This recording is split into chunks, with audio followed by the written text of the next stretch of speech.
안녕하십니까. 세상 읽어주는 남자 이상훈입니다. 오늘은 테슬라와 반도체 기업의 협업이라는 주제로 한 말씀 드리겠습니다. 최근 하드웨어 타임스에 재미있는 기사가 났습니다. 바로 AMD가 이 테슬라의 신형 전기차인 모델 S에 나비 GPU를 납품한다는 소식입니다. 얼마 전 테슬라는 자율주행차에 들어갈 5나노급 반도체를 이 삼성전자와 공동 개발하고 있다는 뉴스가 나오기도 했습니다. 현재 그 내연기관차에 탑재되는 반도체 수는 200에서 300개 정도에 불과합니다. 하지만 자율주행차와 전기차 등 미래형 자동차에는 이보다 10배가 많은 그 대당 2000개 이상의 반도체가 필요합니다.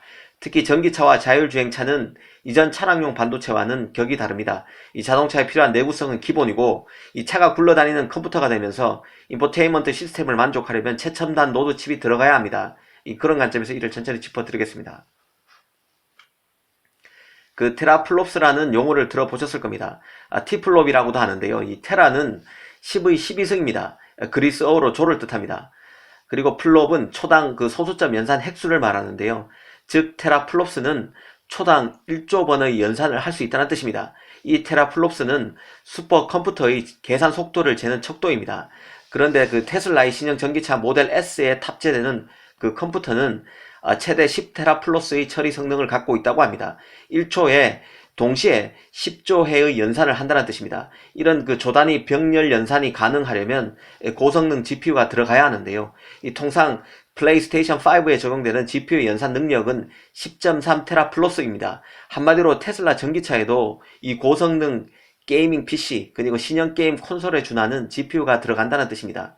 즉 테슬라 모델 S에 AMD의 나비 GPU가 탑재된다는 말인데요. 아직 구체적인 사양에 대한 테슬라의 공식 언급은 나오지 않았습니다. 하지만 그 AMD의 나비 GPU는 2000개가 넘는 코어와 10테라플러스의 컴퓨팅 파워를 맞추기 위해서 2.44GHz의 클럭 속도를 갖고 있을 것으로 예상됩니다. 이 차 안에 이 정도의 그 고성능 GPU가 필요한 이유는 테슬라가 차 안에 그 게임룸에서부터 스튜디오까지 자동차를 이동 수단이 아닌 제3의 생활 공간으로 변신시키기 위한 노력을 하고 있기 때문입니다. 이 차량용 GPU가 차세대 플레이스테이션 5 콘솔에 전원을 공급하는 칩만큼 강력하다는 뜻입니다. 아시다시피 지금 GPU는 품귀 사태를 빚고 있습니다.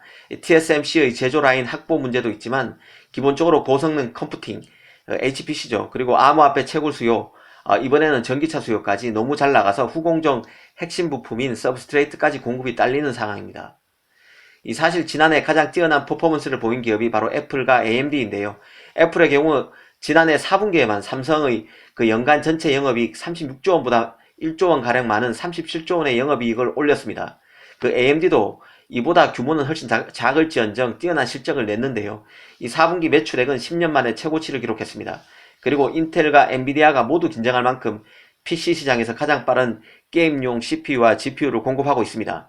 이뿐만이 아닙니다. AMD는 그 삼성과 모바일 AP에서도 RDNA 기반 기술로 협력하고 있습니다. 차기 삼성의 엑시노스 AP가 AMD의 도움에 힘입어서 안드로이드 진영에서 스냅드래곤을 뛰어넘어 가장 우수한 AP를 내놓고 애플의 A 시리즈와 필적한 성능을 보일 수 있다는 생각이 듭니다. 이 말이 나온 김에 애플 말씀 좀 드리겠습니다. 애플은 지난해 4분기에 스마트폰 뿐만 아니라 PC, 웨어러블 기기 등 모든 제품군에서 두 자릿수 매출 증가를 기록했습니다. 웹스토어, 애플 TV 등 서비스 부분도 순항 중인데요. 갈수록 스마트폰 경쟁이 심화되고 있는 상황에서 스마트폰 뿐만 아니라 신사업이 모두 그런 성장을 보이고 있는 것입니다. 특히 눈에 띄고 있는 게 바로 태블릿 PC인 아이패드와 맥 PC입니다.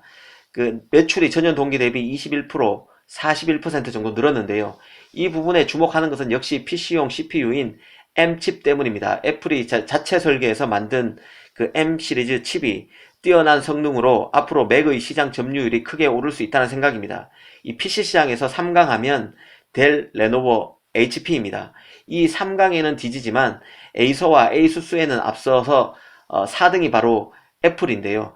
점유율이 2020년 지난해 기준 8.2%입니다. 성장 가능성이 아직 있는 것이죠. IBM 등 최근 몇 년 동안 다양한 기업에서 애플 기기 채택이 증가하고 있고 심지어 전통적으로 윈도우에 의존해온 고객도 맥 구매가 증가하고 있는 추세입니다. 물론 델, 레노버, HP 등 비즈니스 중심의 노트북 시장에서는 인텔, AMD 칩 의존이 대세이지만 앞으로 M칩이 애플의 노트북 성장을 견인할 수 있을 것으로 봅니다. 얼마나 가능할지 지켜볼 포인트라고 봅니다. 감사합니다.